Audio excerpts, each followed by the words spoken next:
어두운 밤길 가는데 고속도로에서 안개를 만난 적이 있으십니까? 굉장히 위험할 수가 있죠.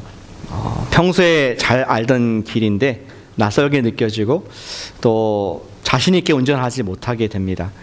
저도 가끔씩 어쩌다가 저희 집에서 샌프란시스코 쪽으로 280 하이웨이를 타고 올라갈 때가 있습니다.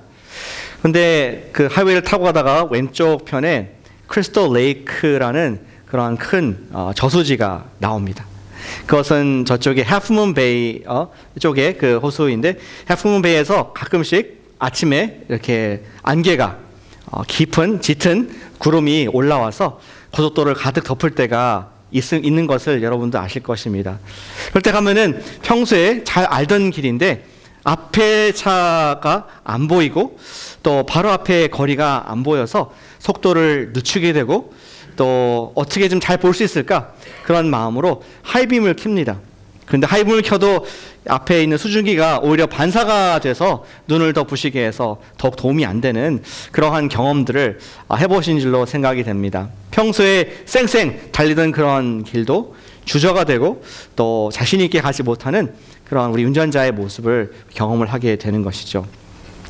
우리 신앙에 있어서도 때로는 우리의 마음에 구름이, 마음에 안개가 낄 때가 있다고 생각합니다. 어떠한 안개고 어떤 구름입니까? 그것은 의심의 안개, 또 두려움의 구름이 우리 마음에 낄 때에 우리가 2019년도를 믿음으로 전속력 힘차게 나가기를 원하는데 주저가 되고 브레이크를 밟게 되고 또 두려운 마음이 갖게 되는 것이 사실입니다. 하나님이 사랑이라고 하시는데 왜 하나님께서 나에게 어려움을 주실까? 왜 나에게 이렇게 힘든 일들을 허락하실까? 과연 하나님 사랑하시는 거 맞아? 하나님께서는 우리를 향한 놀라운 계획이 있으시다고 하는데 어디 계시지? 모든 자연이 그냥 때가 시가 흘러가는 것 같은데 하나님께서 과연 관여하시고 나를 지켜주시는 건 맞나? 이런 의심이 구름이 들 수가 있습니다.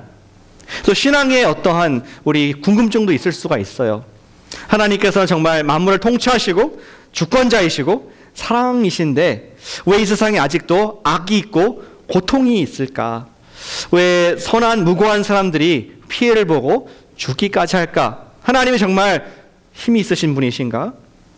하나님이 공평하신 분이라고 믿는데 그렇다면 어떤 사람들은 왜 지구에서 굶어 죽는 사람들이 있고 어떤 사람들은 너무 많이 먹어가지고 비만으로 합병증으로 또 죽어가는 사람도 있고 하나님이 정말 공평하실까?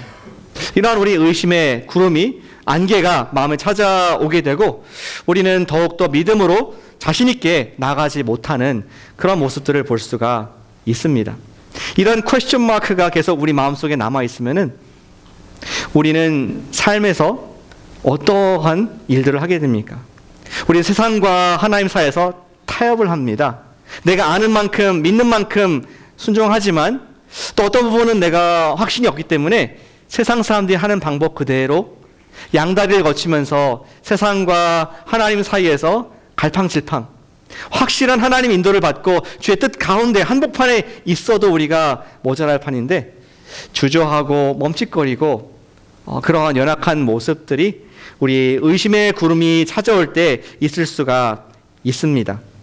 우리는 앞으로 1월달, 2월달 동안에 우리 성경 확신 시리즈를 함께 말씀을 나누기를 원합니다. 올해의 표어가 성경대로, 성령 따라인데 우리가 성령 따라는 언젠가 우리 할 기회가 있겠고 우선은 성경대로의 신앙, 우리가 성경을 어떻게 확실하게 믿을 수가 있는가? 우리의 신앙의 모든 근거와 우리의 시작이 성경인데 성경에 대한 확신, 이것이 의심이 사라지고 반석 같은 믿음을 갖기 위해서 우리는 이 성경 시리즈를, 성경의 확신 시리즈를 함께 보기를 원합니다. 오늘 첫 번째 말씀으로서는 우리가 빛 가운데 살려면 어떻게 할 것인가? 의심의 구름, 어두움, 이것이 아니라 빛 가운데 환하게 자신 있게 살기 위해서 사도 베드로는 우리에게 두 가지 처방을 내려주고 있습니다. 오늘 본문은 베드로 사도가 지금 감옥에 있는 상황입니다. 로마 감옥에 갇혀 있었습니다. 그 무시무시한 로마의 황제였던 네로의 통치 아래서 그는 오랫동안 이 던전, 감옥에 갇혀 있으면서 편지를 씁니다. 그는 핍박받는 가운데 편지를 쓰고 어쩌면 자기의 인생의 마지막 순간이다, 며칠 안 남았다는 것을 아는 가운데 그는 이 글을 쓰는 것을 우리가 성경에서 1장 12절부터 확인해 볼 수가 있습니다. 그가 쓴 대상도 사실은 그렇게 좋은 편안한 상황은 아니었습니다. 그들은 핍박 가운데 있는 성도들이었습니다. 베드로 전서에 보면은 그들이 소아시아에 있는 성도들로서 나그네다, 그들은 정처 없이 항상 도망 다녀야 되는 그런 핍박받는 성도들이었습니다. 정말 from a dying man to dying man, 언제 죽을지 모르는 사람이 마지막 메시지로, 언제 죽을지 모르는 핍박받는 성도가 마지막 메시지로 어떠한 메시지를 주고받을까, 그것이 궁금해지는 우리 베드로 전서의 말입니다. 오늘 본문의 12절 읽지 않았지만 12절에 보면은 사도 베드로가 이렇게 얘기를 하더라고요. 너희가 이것을 알고 이미 있는 진리에 서 있으나 내가 항상 너희에게 생각나게 하려 하노라. 이 글을 쓰는 목적은 무엇이냐? 너희 다 아는 것이다. 사실은 그리스도인으로서 이미 다 배운 것이고, 이미 다 우리가 거룩하지 못한 것, 썩어질 것을 벗어나서 거룩함을 입고 신의 성품에 참여하는 그런 일들을 우리가 할 것을 알고 너희들이 그렇게 성장하고 있다, 그것을 내가 생각나게 하길 원한다, 이 진리를 너희가 다시 한번 기억하길 원한다, 그것이 목적이다 하면서 복습, 그리고 마지막 당부의 말씀을 이 베드로가 사람들에게 하고 있는 것입니다. 왜 높아심에 이런 당부를 합니까? 아까 언급했던 것처럼 13절에 보니까 그는 이 장막이, 이 몸의 육신이 이 속이 남아있을 날들이 얼마 안 있는 줄로 알았습니다. 왜냐하면 14절에 보니까 예수님께서 나타나서 말씀하셨던 것 같아요. 이는 우리 주 예수 그리스도께서 내게 지시하신 것 같이 나도 나의 장막을 벗어날 것이 임박한 줄로 압니다. 예수님께서 여러분 밤에 꿈에 나타나서 너는 올해를 넘기지 못한다, 어떻게 사시겠습니까? 아니, 예수님께서, 사랑하는 예수님께서 여러분들에게 너 인생이 19년도가 끝이다 이렇게 하면 어떻게 사시겠습니까? 베드로도 그런 얘기를 듣고 그가 펜대를 잡고 가장 애절한 마음으로 자기의 원하는 그 메시지, 하나님께서 지금까지 나에게 주신 그 에센스의 한 가지 신앙을 우리 핍박받는 성도들에게, 그들도 언제 죽을지 모르는데 그분들에게 메시지를 적는 애절한 상황인 것을 보게 되는 것입니다. 베드로는 평생 동안 자기가 믿고 알고 따라온 그 진리를 전파하기를 원했습니다. 우리 이러한 진리를 뭐라고 합니까? 우리 성경책에는 안 나오죠. 우리가 그것을 정리해서 말하기를 우리는 교리라고 얘기를 합니다. 하나님이 누구이신가? 구원을 어떻게 받는가? 교회는 어떤 것인가? 이러한 진리들을 그들이 firm, 그 속에 서기를 원한다, 항상 진리에 서 있기를 원한다는 것이 우리 베드로의 처방이었습니다. 어떻게 우리가 어두움에 있지 않고 밝은 빛 가운데 있을 수가 있겠습니까? 그것은 성경의 진리에 서 있으라는 것입니다. 같이 겸손히 따라해 주시면 감사하겠습니다. 성경의 진리에 서 있으라. 키워드는 진리에 있습니다. 베드로는 자기가 여태까지 경험한 진리들, 가르친 진리들을 생각하면서 이 진리가 너희를 지켜줄 것이다.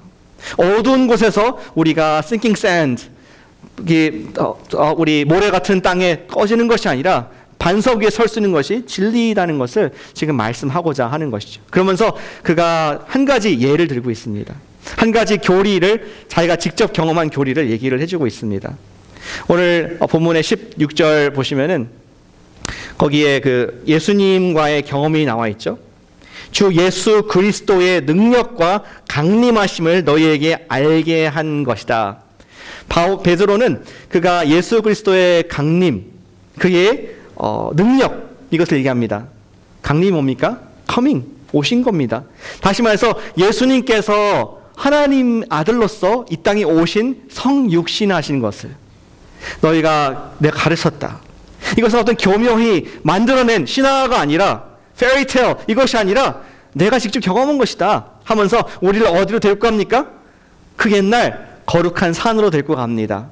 내가 옛날에 우리 다른 제자들 요한과 야고보와 함께 그 산에 있었는데 그때 예수님께서 기도하고 계셨는데 갑자기 그 모습이 하얗게 변한, 그 모습이 천사와 같이 빛이 나는 그러한 것을 내가 잊을 수가 없다.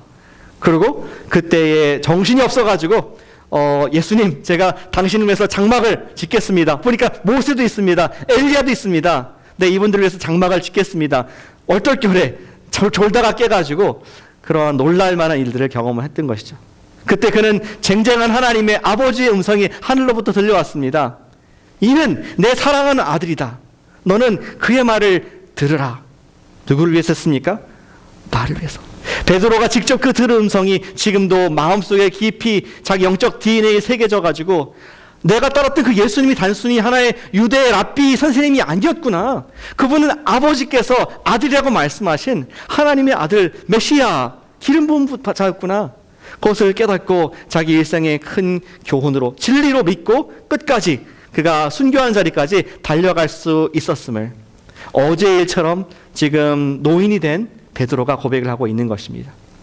때는 67년, 68년 정도 되는 때였는데 네로가 언제든지 그를 참수할 수 있는 그런 무서운 상황이었습니다.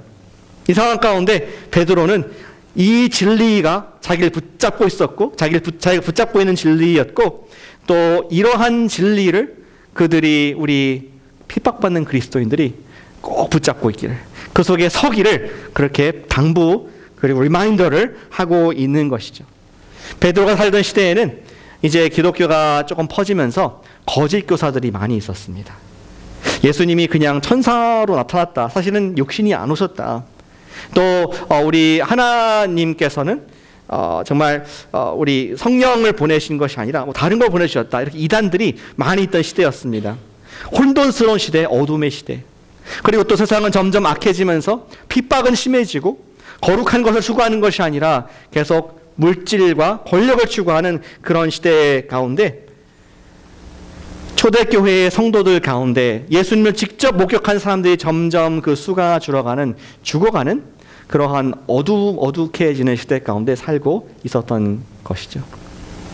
마치 우리 매년 그런 얘기 하지 않습니까? 한국에서 우리 옛날에 일본군 위안부 할머니들이 몇 분 안 남으셨다. 뭐 돌아가셨다. 30 몇 명밖에 안 남았다. 하면서 안타까워합니다. 1차적으로 그 어려움을, 고난을 경험한 사람들이 점점 식어 사라지면서 역사를 증언할 수 있는, 그것이 진짜였고 얼마나 힘들었는지 고통스러운지를 이야기할 수 있는 증인들이 점점 사라진 것을 아쉬워해서 어떻게 해서든지 동상을 만들고 어떻게 해서 기념비를 세우고 어떻게든지 역사를 기록하는 그 노력들이 있는 것이죠. 베드로는 그런 마음으로 이제 점점 하나님의 사도들이 사라지는 상황 가운데 너희들이 기억하라. 내가 1차적으로 경험한 이것도 너희들이 믿고 있는 바다 하면서 그들이 이 놀라운 진리에 서 있기를 신신당부하는 모습을 볼 수가 있습니다. 최대한 예수님의 직접적인 목격자였던 사도들의 가르침을 그대로 정말 보존하려고 노력을 하고 있죠. 또 그런 대표적인 사람의 노력이 사도 바울이었습니다. 사도 바울은 뒤늦게 예수님을 따랐던 사람인데 사도 바울이 예수님의 그 복음의 진리, 교리를 전수받고 얼마나 그것을 조심스럽게 다음 세대에게 전달하려고 노력했는지 우리가 흔적을 고린도전서 15장에서 읽을 수가 있습니다. 같이 한번 보시죠. 15장 3절, 4절, 5절, 6절인데 이렇게 적혀 있습니다.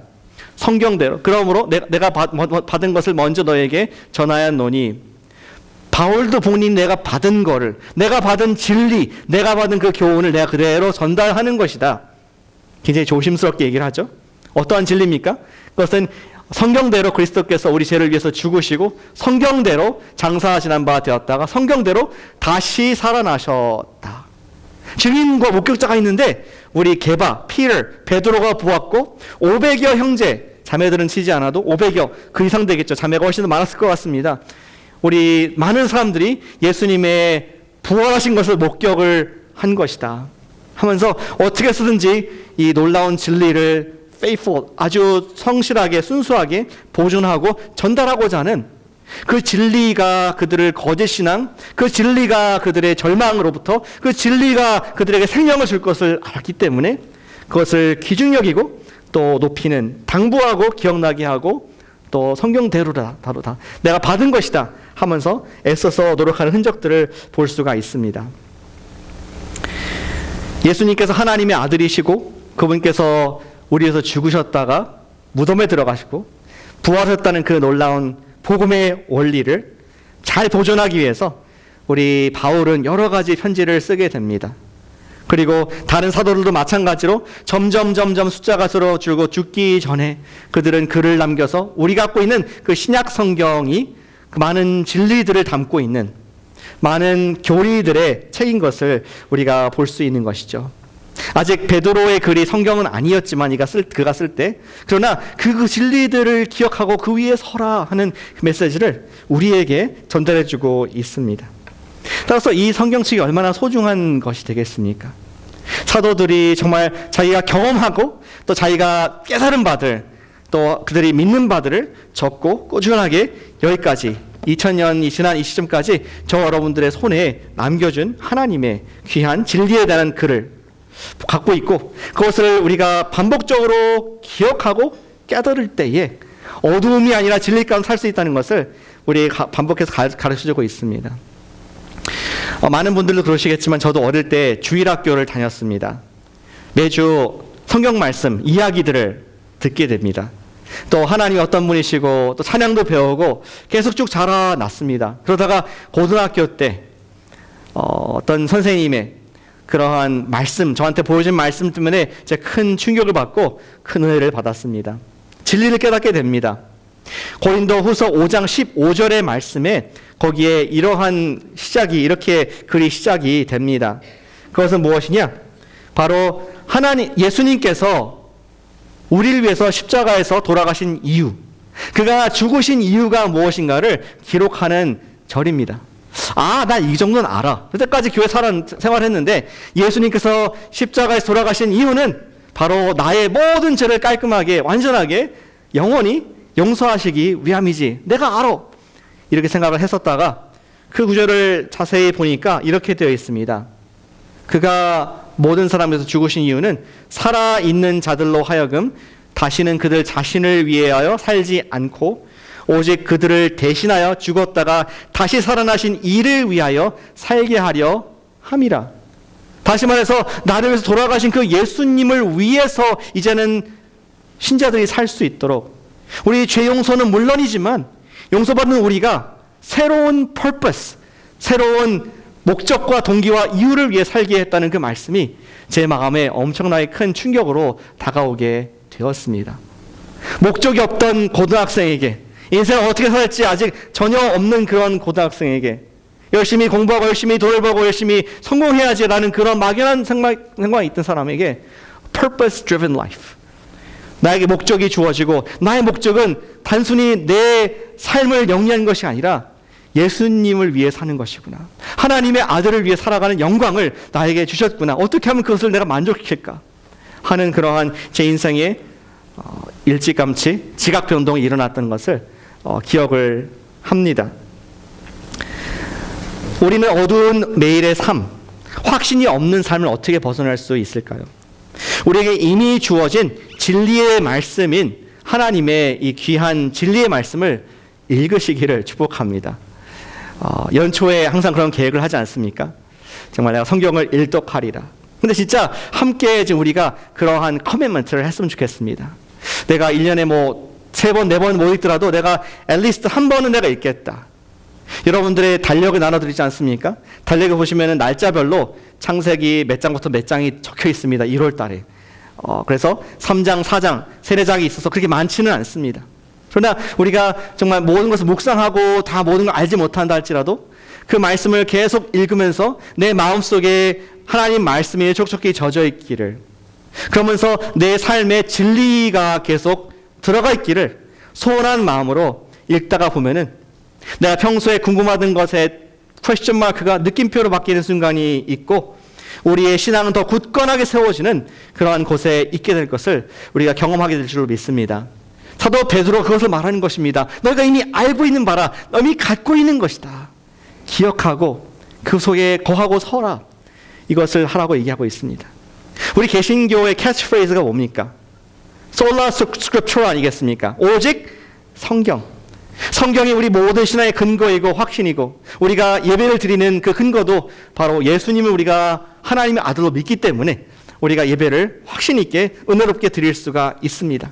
진리의 말씀을 늘 묵상하고 읽고 굳건한 그 반석 위에 섬으로 말미암아 조금 더 우리 마음속에 의심이나 두려움이 없는 그런 2019년도 삶을 사시기를 축복합니다. 우리 베드로는 이러한 넓은 의미의 말씀을 얘기를 합니다. 우리가 하나님의 진리를 알고 그 진리에 거할 때에 우리는 어두움에 행하지 않고 빛 가운데 확신 있게 행할 수가 있다. 근데 베드로는 더더 구체적으로 말씀을 합니다. 이런 영적 건강, 좋은 터 위에, 굳건한 터 위에 서 있는 것 이상으로 어떻게 하면 매일의 삶 가운데 every day, 며칠 지났죠? 오늘이 1월 14일인가요? 3일인가요? 340 며칠 남았죠? 계산이 안 되는데 이 남은 시간 동안에 every day 하루도 안 빠지고 어떻게 어두움, 불확신, 이것이 두려움이 아니라 확신과 할 수 있을까 하는 것을 우리 베드로는 기어를 시프트하면서 우리에게 말씀을 해주고 있습니다. 19절을 보시겠습니다. 또 우리에게는 더 확실한 예언이 있어 어두운 데를 비추는 등불과 같으니. 이게 시적인 표현 아니겠습니까? 우리에게는 확실한 예언이 있다. 예언이 뭡니까? 어떤 점쟁이가 말한 것이 예언입니까? 아닙니다. 우리 베드로가 얘기하는 예언은 구약의 선지자들을 얘기하는 것입니다. 구약의 하나님의 말씀을 받아서 선포하고 글로 적었던 것이 우리에게 확실히 있다. 우리는 다 신구약 다 성경으로 보이지만 그 당시 신약이 없었습니다. 우리 베드로에게는 구약이 성경이었습니다. 이러한 확실한 예언이 있는데 그 역할이 무엇이냐? 어두운 데에 비추는 등불과 같다. 등불은 밤에 필요한 것이죠. 등불은 빛이 없는, 햇빛이 없는 곳에 필요한 것입니다. 그래서 한시적으로 계속 있어야 될 것이 아니라 한시적으로 우리에게 허락하시고 우리가 이것을 붙잡아야 된다 얘기하고 있습니다. 언제까지? 날이 새어 샛별이 너희 마음에 떠오르기까지 너희가 이것을 주의하는 것이, 이 예언의 말씀을 주의하는 것이, pay attention 하는 것이 옳다. 어두운 밤에는 행할 길을 모르기 때문에 작은 등불이라 할지라도, 작은 말씀이라 할지라도 우리를 인도하는 가이드가 됩니다. 그러나 언젠가는 동이 틀 날이 있습니다. 해가 떠오릅니다. 그때는 등불이 필요 없습니다. 그때는 예언의 말씀이 필요가 없습니다. 해가 언제 떠오릅니까? 예수님께서 다시 오실 때. 지금 우리가 정말 매일 보는 것처럼 예수님이 희미하게 글로 통해서 보지만 언젠가는 예수님께서 face to face, 그분의 광채, 그분의 영광, 여기 베드로가 말한 그분의 권능과 그분의 영광을 직접 보게 될 날에는 예언이 필요가 없습니다. But now, 하지만 지금 어둠의 때, 불안한 때, 불확실한 때, 많은 질문들이 있을 때에는 우리가 확실한 그 예언을 조심해서 이것을 붙잡으라고 말씀하고 있습니다. 우리는 어떻게 빛 가운데 살 것입니까? 그것은 우리가 이 성경의 조명을 받을 때 가능합니다. 우리 베드로는 이 말씀을 조심해서 풀으라고 또 우리에게 당부를 합니다. 그 다음 구절에 보시길 바랍니다.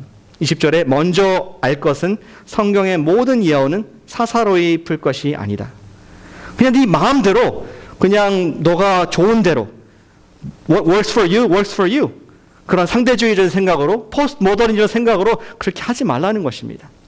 독자 비평이라고 얘기를 하죠. 그런 나의 어떤 내가 원하는 것으로 해석하는 것이 위험한 것이다. 그 이유를 얘기해 주고 있습니다. 21절에 보니까 맨 마지막 구절에 같이 한번 읽어보시겠습니다. 아까 읽었던 말씀이죠. 시작.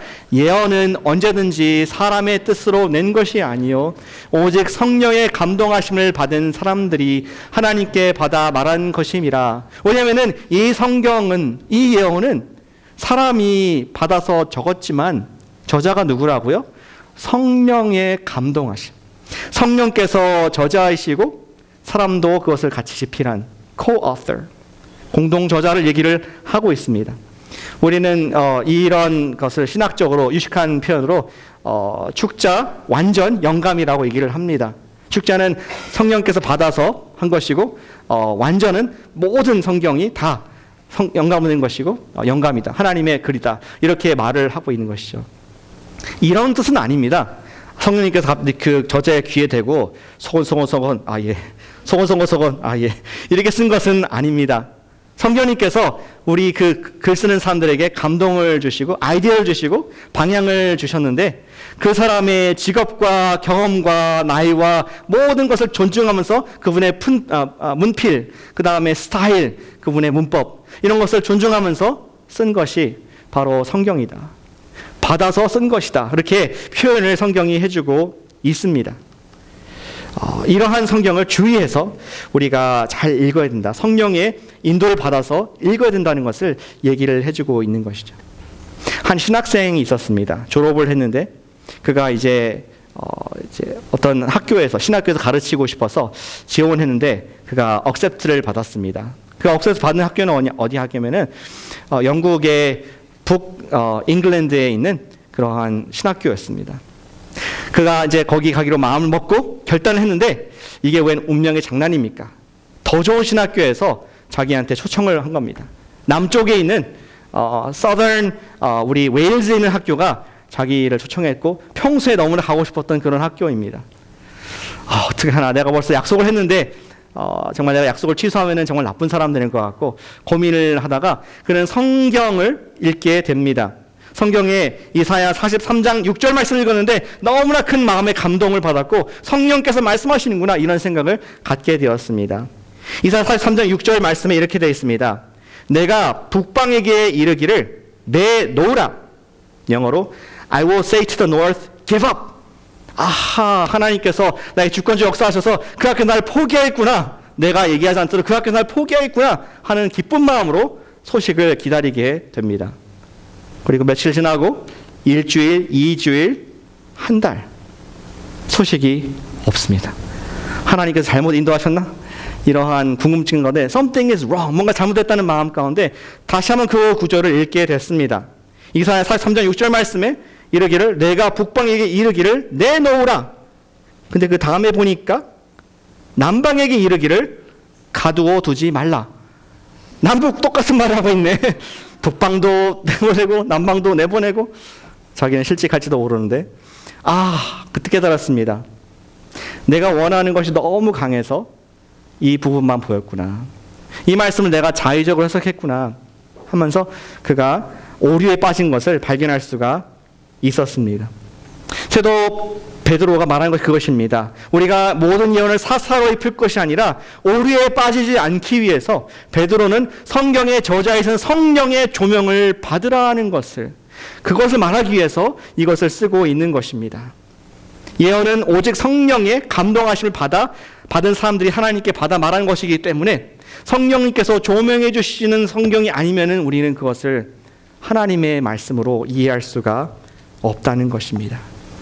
오늘 말씀의 take away, 우리 말씀에서 적용할 것은 무엇입니까? 우리가 성경을 바로 읽기 위해서는 성령님의 조명을 받아야 한다는 것입니다. 우리는 진리 위에 서 있기 위해서 성경 통독을 해야 됩니다. 우리의 영적 건강, 우리는 그것을 계속 우리를 쌓아가고 우리가 든든한 반석 위에 서기 위한 것입니다. 그러나 동시에 할 것이 무엇이냐?